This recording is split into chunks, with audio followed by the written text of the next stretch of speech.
री think with Umar Javed में welcome. Pakistan में क्या आज तक कोई प्रोटेस्ट या एहतजाज उस वक्त की इस्टेब्लिशमेंट की हमायत के बगैर कामयाब हुआ है? किसी प्रोटेस्ट को इस्टेब्लिशमेंट ने हमायत ना दी हो, क्या ऐसा प्रोटेस्ट, ऐसा एहतजाज, ऐसा बड़ा मुतालबा कामयाब हो सकता है? इस हवाले से अगर हम बिल्कुल रिसेंट मिसाल देखें, लॉयर्स मूवमेंट की कामयाबी, वकला तहरीक की कामयाबी, जिस तरीके से जजेस को रिस्टोर कराया गया, तो क्या ये इस्टेब्लिशमेंट खुद सिर्फ वकला अपने दम पर कर रहे थे, मीडिया, सिविल सोसाइटी अपने दम पर कर रही थी, या इसको बड़ी बैकिंग भी हासिल थी? देखते हैं इस ये वाकया था क्या, कहानी थी क्या। ये कहानी शुरू होती है 9 मार्च 2009 की सुबह को। ये तस्वीर जब आप देख रहे हैं, उस वक्त के सदर, उस वक्त के आर्मी चीफ, उस वक्त के all in all Pervez Musharraf Iftikhar Chaudhry को तलब करते हैं, बुलाते हैं अपने पास, अपने साथ जर्नल्स बिठाकर, उस वक्त के जो एजेंसीज़ के हेड बुलाकर, और इफ्तिखार चौधरी को सादा अल्फाज में, वाज़ेह अल्फाज में कहते हैं कि या वो मुस्ताफ़ी हो जाएं या वो रेफरेंस का सामना करें। अब इफ्तिखार चौधरी कई ऐसे फैसले दे चुके थे कि जो मुशर्रफ और उस वक्त की जो इस्टेब्लिशमेंट थी उसको ये खटक रहा था कि कहीं हमारे लिए ये बाकायदा सरदर्दी का बायस ना बने। ख़ास तौर पर जो शौकत अजीज़ ने कराची स्टील मिल के हवाले से फ़ैसला दिया था, मुशर्रफ ने उसको प्राइवेटाइज़ किया और इफ्तिखार चौधरी की कोर्ट ने उस फैसले को ख़त्म कर दिया, रिवर्स कर दिया। तो अब इफ्तिखार चौधरी ये सुनकर फैसला करते हैं कि नहीं, वो रेफरेंस का सामना करेंगे। अब ये तस्वीर जो आप दोबारा देखिए एक मरतबा, जैसे ही ये मुलाकात ख़त्म होती है और इफ्तिखार चौधरी डटने का फ़ैसला करते हैं मुशर्रफ के आगे, ये तस्वीर उस वक्त के हर मीडिया चैनल पर वायरल कर दी जाती है। हर मीडिया चैनल को ये कहा जाता है कि ये तस्वीर रख कर इस पर एक ऐसी एंगलिंग करे कि इफ्तिखार चौधरी डट गए, इफ्तिखार चौधरी ने एक बावर्दी जर्नल मुशर्रफ को इनकार कर दिया।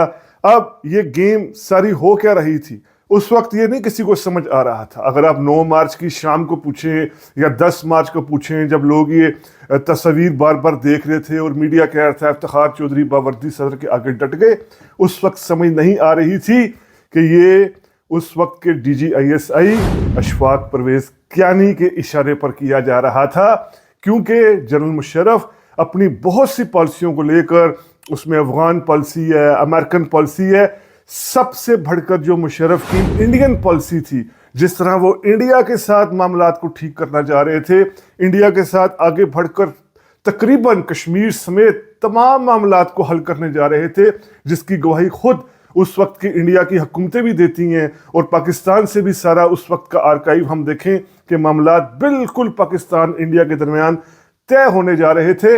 इस चीज़ को इस्टेब्लिशमेंट के कई हल्के मुशर्रफ के साथ ऑन बोर्ड नहीं थे। तो ये एक ऐसा मौका आया कि इफ्तिखार चौधरी ने जैसे ही इनकार किया, तो जो मुशर्रफ के खिलाफ इस्टेब्लिशमेंट हो चुकी थी, जिसकी क़यादत उस वक्त DGISI अशफाक परवेज़ कियानी कर रहे थे, उन्होंने बाकायदा ये एक इशारा दिया कि इस खबर को भरपूर तरीके से कवरेज दी जाए, ताकि ये पाकिस्तान की जो पब्लिक ओपिनियन मेकिंग है, पाकिस्तान के जो आम लोग घरों में बैठे हैं, मिडिल क्लास, वकला, दानिश्वर, उन पर इसका असर हो। और फिर यही हुआ।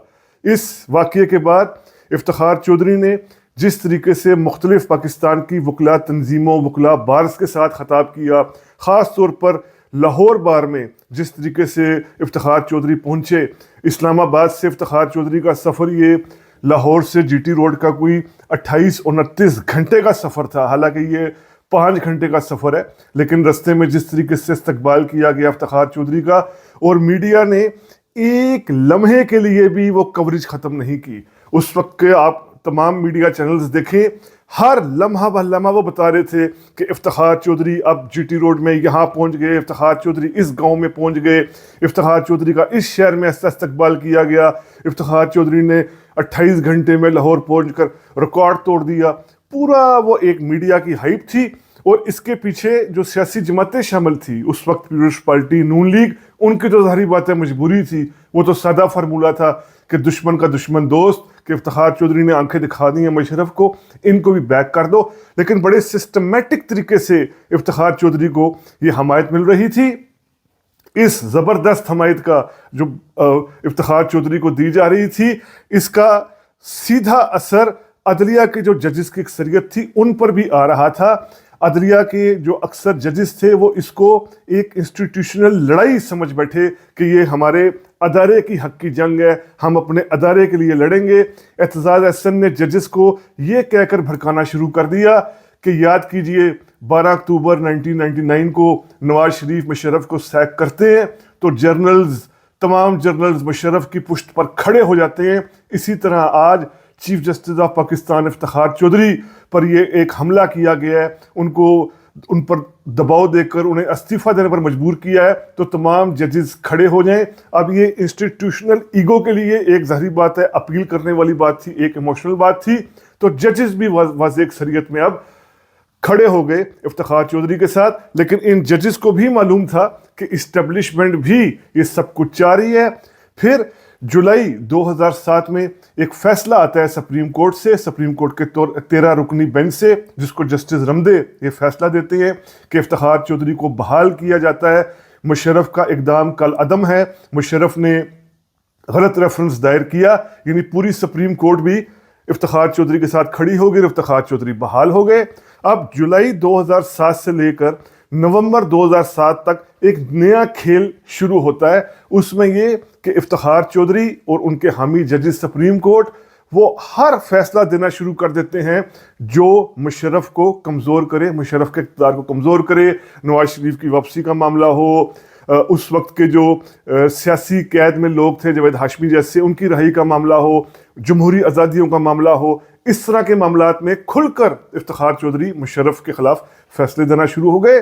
तो फिर नवंबर में 3 नवंबर 2007 को मुशर्रफ एक मरतबा फिर एक बड़ा हमला करते हैं, एमरजेंसी लगाते हैं मुल्क में, 60 से ज़्यादा जजेस को बरतरफ करते हैं, जो इफ्तिखार चौधरी और उनके हामी होते हैं उनको बरतरफ किया जाता है। और एक लिहाज से ये मार्शल ही होता है क्योंकि आइन को मुअत्तल किया जाता है। मुशर्रफ को इसी इक़दाम पर 2007 के इक़दाम पर सज़ाए मौत हुई थी, यानी अब दोबारा एक मरतबा इस इस्टेब्लिशमेंट का वो धड़ा जीत गया जो मुशर्रफ का हामी था। अब याद रखिएगा कि नवंबर 2007 में DGISI नहीं रहे थे अशफाक परवेज़ कियानी। अशफाक परवेज़ कियानी अक्टूबर 2007 तक DGISI थे, जब इफ्तिखार चौधरी और उनके हामी जजेस को और वकला और मीडिया सिविल सोसाइटी के जरिए भरपूर हमायत मिल रही थी अदलिया को। अब नवंबर 2007 में कियानी DGISI नहीं थे, ये बहुत बड़ा इंदिया है इस चीज़ का। अब जब ये इलेक्शन का प्रोसेस सारा होता है, बेनज़ीर की एक दहशतगर्द हमले में शहादत होती है, उसके बाद 2008 में इलेक्शंस होते हैं, पीपल्स पार्टी और नून लीग अक्सरियत के साथ आती है और माहिदा बूरबंद भी होता है। 2008 में इलेक्शन के बाद पीपल्स पार्टी वादा करती है नून लीग से कि इफ्तिखार चौधरी को बहाल कर दिया जाएगा, लेकिन जरदारी को, पीपल्स पार्टी को जिस तरह की इंटेलिजेंस इत्तलात मिल रही होती हैं कि इफ्तिखार चौधरी को बहाल करने का मतलब होगा कि अदलिया इंतज़ामिया में इंटरवीन करे, एक सियासी जज बनकर रह गए इफ्तिखार चौधरी, इनको बहाल करना दुरुस्त नहीं होगा। अब यहाँ पर पीपल्स पार्टी से खुलकर नून लीग भी हटती है इत्तेहाद से, और उस वक्त PTI, मजहबी जमातें, ये तमाम पीपल्स पार्टी के खिलाफ मार्चेस का आगाज़ करती हैं, लॉन्ग मार्चेस का आगाज़ करती हैं, एहतजाज का आगाज़ करती हैं कि पीपल्स पार्टी उन जजेस को रिहा करे जिनको 2007 में मुशर्रफ ने बरतरफ किया है। पीपल्स पार्टी शुरू में डटने की कोशिश करती है, लेकिन उस वक्त के आर्मी चीफ अशफाक परवेज़ कियानी बैठे हुए थे और नवाज शरीफ यहाँ पर भरपूर तरीके से मुनज़्ज़म कर रहे थे एहतजाज को, खुद लीड कर रहे थे। जिस तरह मार्च 2009 में गवर्नर राज के बावजूद और पुलिस की भारी नफरी के बावजूद नवाज शरीफ ड्रामाई अंदाज से अपने घर, मॉडल टाउन घर से निकलते हैं लॉन्ग मार्च के लिए इस्लामाबाद की तरफ।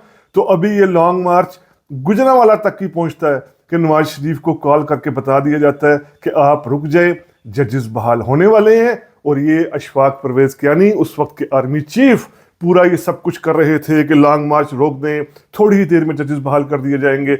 और आर्मी चीफ अशफाक परवेज़ कियानी के कहने पर ही सदर आसिफ अली जरदारी या प्राइम मिनिस्टर यूसुफ रज़ा गिलानी ने जजेस को बहाल कर दिया। तो एक बहुत वाज़े ये हमारे सामने हिस्टोरिकल डेटा, हिस्टोरिकल फैक्ट्स बताता है कि किस तरीके से लॉयर्स मूवमेंट इस्टेब्लिशमेंट की मदद से ही कामयाब हुई। बाद में जजेस ने जो कुछ किया वो खैर और बात है, वो और हिस्ट्री है, उसको हम और भी इलाकों में देख सकते हैं कि 2009 के बाद ये आज़ाद होने वाले जजेस ने क्या क्या कुछ किया। लेकिन ये साबित हुआ कि लॉयर्स मूवमेंट को, जजेस की बहाली को उस वक्त की इस्टेब्लिशमेंट की भरपूर हमायत हासिल थी। अब इसको हम आखिर में ये देखें, अगर ये समझने की कोशिश करें कि अब 27वीं तरमीम के खिलाफ जो एहतजाज हो रहा है, अदलिया की आज़ादी के नाम पर जो तहरीक तहफ़्फ़ुज़ आइन जो है, जो PTI है, अचकज़ई साहब हैं, ये पार्टियां एहतजाज कर रही हैं, क्या इनको ऐसी मीडिया कवरेज मिल रही है? क्या इनके साथ सिविल सोसाइटी, NGOs, स्टूडेंट, दानिश्वर उस तरीके से खड़े हो रहे हैं? सबसे बढ़कर मीडिया कवरेज का आप हाल देख लें, कोई मीडिया कवरेज नहीं मिल रही। बहुत सादा बात है कि इस्टेब्लिशमेंट अब चूंकि इस एहतजाज के साथ नहीं है, इस प्रोटेस्ट के साथ नहीं है, तो हम कह सकते हैं पाकिस्तान की हिस्टोरिकल एग्जाम्पल सामने रखकर कि ये एहतजाज जो 27वीं तरमीम के खिलाफ किया जा रहा है PTI की तरफ से, अचकज़ई की तरफ से, ये कामयाब होता दिखाई नहीं देगा। क्योंकि अब इस टाइम जब हम बात कर रहे हैं, इस्टेब्लिशमेंट और हुकूमत एक पेज पर ही है। तो ये 27वीं तरमीम पाकिस्तान में, इसके खिलाफ होने वाले एहतजाज, कई वकला तंजीमों के, सियासी जमातों के, इस कॉन्टेक्स्ट में हमने हिस्टोरिकल डेटा से ये समझने की कोशिश की कि पाकिस्तान में प्रोटेस्ट भी कामयाब होने के लिए इस्टेब्लिशमेंट के धड़े की हमायत ज़रूरी होती है।